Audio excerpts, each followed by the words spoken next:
जोहार झारखंड, जय झारखंड। सर्वप्रथम आज राजनीति के महान संत कॉमरेड A.K. रॉय की जयंती है।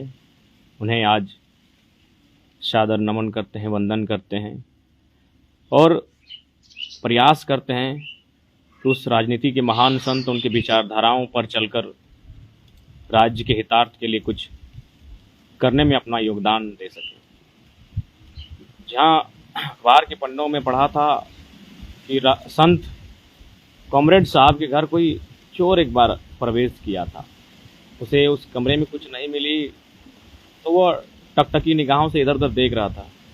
तो शायद उसकी स्थिति को कॉमरेड साहब ने भांपते हुए अपने हाथ पर बंधी घड़ी की ओर इशारा किया और शायद उससे यही कहा कि तुम आए हो, बेशक चोर हो, लेकिन असहाय हो, असहज हो तो मेरी घड़ी जो हाथ में बंधी है उसे खोल कर ले जाओ। यानी आप सोच सकते हैं कि किस प्रकार के संत आज उनकी विचारधारा को स्थापित करने की आवश्यकता, उनके पदचिन्हों पर चलने की आवश्यकता। और स्वाभाविक है आज की अगर नवी पीढ़ी राजनीतिक दिशा की ओर बढ़ना चाहती है तो सबसे पहले उन्हें राजनीतिक में एक संत की तरह अपने आप को प्रस्तुत करना होगा। यदि गृहस्थ जीवन के व्यक्तियों की तरह प्रस्तुत करते हैं, अर्थात धनराशि एकत्रित करते हैं, महलों का निर्माण करते हैं, अपने लिए बहुत कुछ अर्जित करते हैं, तो जाहिर सी बात है आने वाला दिन वही लोग पॉलिटिकल दबाव में आते हैं और जिनका बड़े बड़े दल दुरुपयोग करते हैं। आज अगर झारखंड के लीडर्स की बात करें, अगर आप चुपचाप तमाशा देखते हैं तो कारण ये है कि इन्होंने अथाव संपत्ति अर्जित किया है और इन अथाव संपत्ति के अर्जित करने के कारण इन पर पॉलिटिकल प्रेशर बनता है ईडी सीडी बीडी का, जिसलिए ये चुपचाप हो जाते हैं। इसलिए आज राजनीतिक संत को उनके जीवन दर्शन को अनुसरण करने की आवश्यकता है। तो पुनः लाल सलाम, जोहार, उन्हें नमन। और साथ ही साथ सूचना देना चाहेंगे कि इस राज्य का निर्माण 40% खनिज से लबालब भरा हुआ झारखंड राज्य, जिसके निर्माण के समय इस राज्य के तत्कालीन उस समय के राज्यपाल माननीय प्रभात कुमार ने एक कथन कहा था कि जिन परिस्थितियों में झारखंड राज्य अलग हो रहा है, आने वाले 20 वर्षों में ये भारत देश का नंबर 1 राज्य रहेगा, नंबर 1 पर ये काबिज होगा।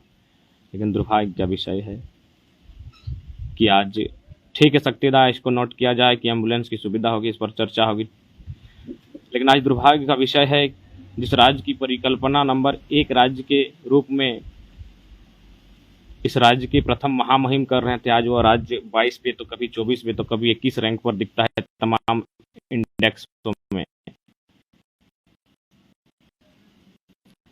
लगभग बहुत सारी पॉलिटिकल पार्टियों ने रूल किया, सबके अपने नीति सिद्धांत रहे, विचार रहे, लेकिन मिलाकर 1.5 साल से हम लोग आंदोलन को समझा, आंदोलन का प्रभाव क्या, कुछ सफलताएं, कुछ हताशाएं, कुछ पॉजिटिव, कुछ नेगेटिव, कोई मिला। और जैसा कि आज सूचना मिली, कुछ राय से समर्थन मिला कि हमें पॉलिटिकल दिशा में बढ़ना है। इस बाजू में पॉलिटिकल जब पॉलिटिकल चर्चाएं होती है धन्यवाद, जब पॉलिटिकल दिशा की बात होती है सभी का सामना जिस प्रकार पॉलिटिकल व्यवहार है, प्रकार पॉलिटिकल आचरण है, इस प्रकार लोगों का दबाव है, कब्जा है, ऐसी परिस्थितियों में पॉलिटिकल सोचना हमारे लिए गुनाह हो जाता है।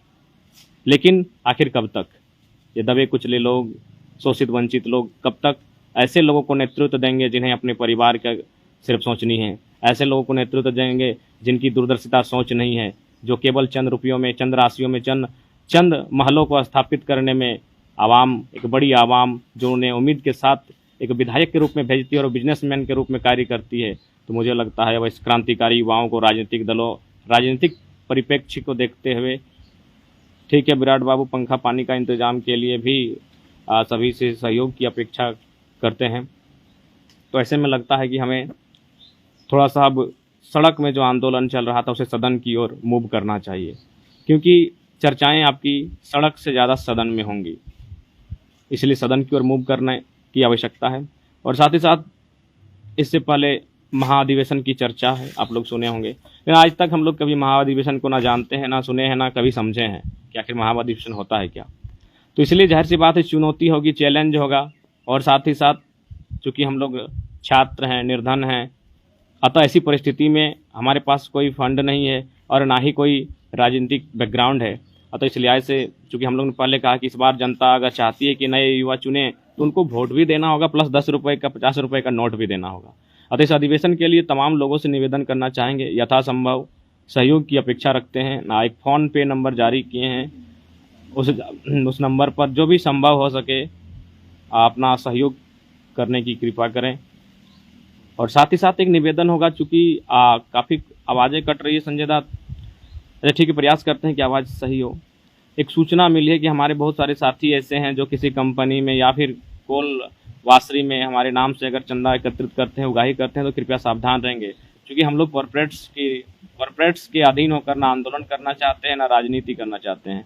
रवि रंजन मेहता दा, निश्चय आपने सही बात कहा है, पलामू प्रमंडल हम लोग जो सच्चाई उसे स्वीकारना होगा। फिलहाल हम लोग अभी वहाँ तक अपनी विचारधारा को लेकर नहीं पहुँच पाए हैं, लातेहार के 2 ब्लॉक तक गए हैं। निश्चय रविदा आपके सुझाव का स्वागत करते हैं और उस पर हम लोग अमल भी करते हैं।